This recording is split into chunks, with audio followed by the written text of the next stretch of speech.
네, 안녕하세요, 여러분. 반갑습니다. 자, 저번 시간에 우리가 강속에 대해서 알아봤는데요.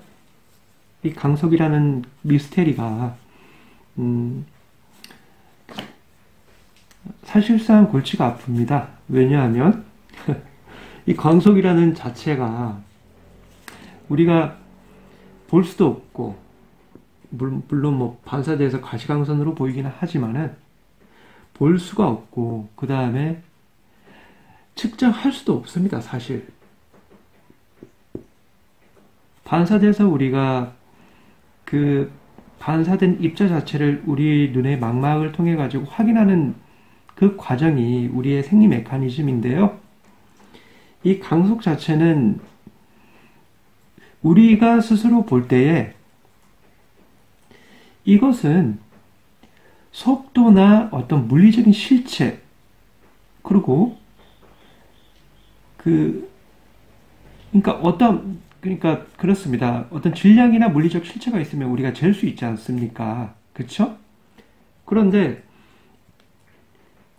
아이러니컬하게도 어떠한 물리적인 실체로서 분명히 존재하긴 한데, 그렇죠? 그게 뭐 실제적으로 우리 눈에 비치는 이 자체가 광자가 있다는 뜻 아닙니까? 포톤 자체가요. 그렇죠? 이 자체가 있긴 한데 이게 다 기호에서 다 없어지고 이게 결국 C로 나온다는 이 자체는 수식으로도 증명할 수 있습니다. 그죠? 그리고 또 수식도 증명이 되고 우리가 또 확인도 할 수 있고 그 다음에 볼거리로서 주어지고 다 있는데 이 자체가 귀신 같은 존재란 말입니다. 여기 있는 물리학에서 귀신이라는 단어를 쓰게 되면은 좀 그렇죠? 어불성설이긴 한데요. 분명히 실체가 있는데 실체가 없어요. 파라독스입니다. 이처럼 파라독스가 없을 거예요. 왜냐하면은 광속으로 딱 돌진하는 순간, 자, 30만 킬로미터로 정확하게 그 순간에 광속에 대한 그 일정량의 임계치가 딱 올라가는 순간 질량이 사라져요. 이거는 어떻게 해석을 해야 될까요? 질량을 가지고 있어요. 모든 존재가. 제가 지금 여기 강의하고 있는 강의자 입장에서 이 강의자도 강속으로 올라갈 때는 질량을 유지를 하고 있습니다. M0 자체가 고유 질량 자체를 유지를 하고 있는데요. 이 고유 질량 자체가 강속이 딱 되는 순간 질량을 스스로가 벗어버립니다. 그러니까 말 그대로 뭐 영웅 같은 존재입니다. 어떻게 이런 일이 벌어질까요? 그러니까 처음에 제가 여기 도입부에 말씀드리고자 하는 바가 이거예요. 파라독스라는 얘기를, 광속에 대한 말이죠. 파라독스라는 얘기를 드리고 싶어서 지금 이 강의를 찍고 있는데요. 처음에 강속이라는 걸 적고 나서 우리가 볼거리로도 증명이 되고 또 수식으로도 증명이 됩니다. 시속 강속밖에 없다는 수식 자체가 형성이 돼요.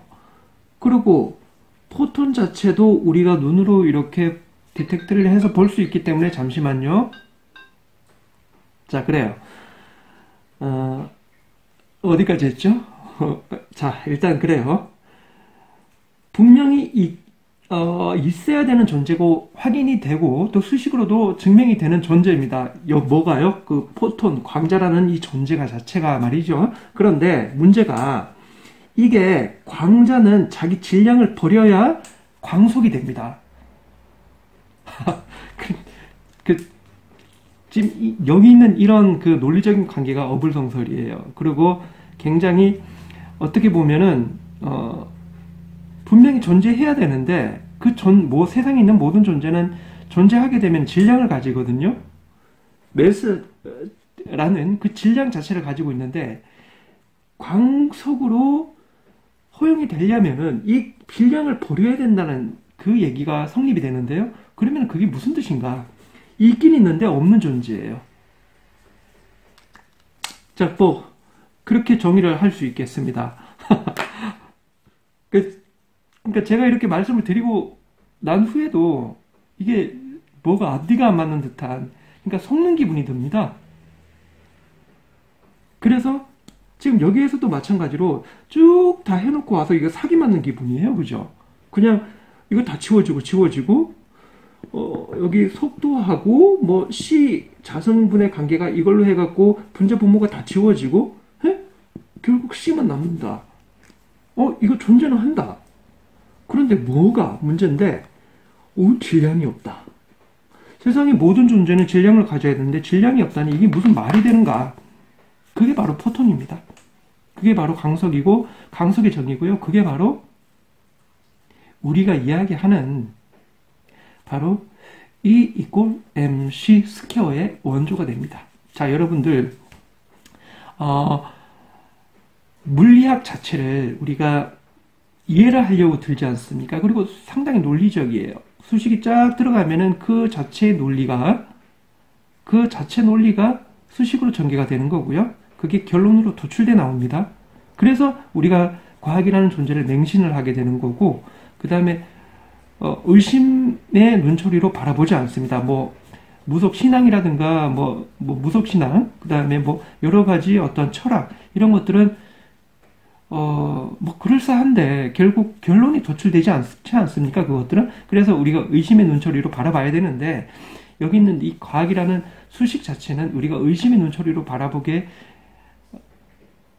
하는 그 여지를 주지 않고 바로 결론을 도출해 버리죠. 그렇기 때문에 우리가 그렇게 어떤 그 과학의 매력을 느끼는데요. 그런데 단 조건이 있습니다. 여기에서는 논리가 안 통해요. 그래서 이해하려고 하면 더 이상해집니다. 왜? 우리는 이해하려고 하는 존재로 아인슈타인이 얘기하지 않습니까? 모든 거는 기적인데요. 이 기적이라는 순간을 아는 것조차가 바로 과학의 시작이라고 얘기를 하지 않습니까? 그거는 아인슈타인이 이것도 해보고 저것도 해보고 다 해봤을 거란 말입니다. 그런데 이 미라클 자체가 바로 우주의 존재에 설명할 수 없는 그 무엇이라고 꼬집어 놓는 그 하나의 단서가 될 수 있지 않을까 합니다. 자, 여러분들, 제가 말씀드리고자 하는 말은 광자는 분명히 존재하는데 질량 자체가 없습니다. 그러니까 헛개비 같은 존재입니다. 이 헛개비 같은 존재를 우리의 여기 있는 중력권 안에, 지구라는 행성 속에서 질소와 산소가 그 분자가 서로 엉켜가지고 이게 빛을 산란을 만들어가지고 뿌옇게 되는, 그래서 하늘색이 나타나고 이 대기색이 나타나고 말이죠. 이러한 광자의 그 존재 자체를 우리는 지구라는 이 행성, 중력이라는 이 행성에서 우리가 여기 있는 이 3차원의 공간 속에서만 우리가 생활을 했기 때문에 이 자체를, 질량이 없어도 된다는 이 자체를 우리가 이해를 못하고 있을 뿐이지, 우주라는 속성은 질량이 없어도 된다라는 것을, 그리고 그거는 질량이 없어도 분명히 하나의 입자로서 존재한다는 그 자체를 보여주고 있는 겁니다. 뭐를 통해서요? 광자를 통해서요. 자, 그러면 오늘 광자, 광석에 대한 규명 여기까지 개념을 하는 걸로 하고요. 다음 시간에 여러분들과 함께 또한 수식으로 들어가는데요. 이 다음번에 들어갈 수식은요, 상대적인 속성도 같이 맞물려져 있고요. 그 다음에 그래요. 특수상대론적인 그 상대성 이론과 더불어 일반 상대성에 대한 원리 원칙을 여러분들과 함께 보도록 하겠습니다. 그래요. 자, 오늘 수업은 여기까지 하는 걸로 하겠습니다.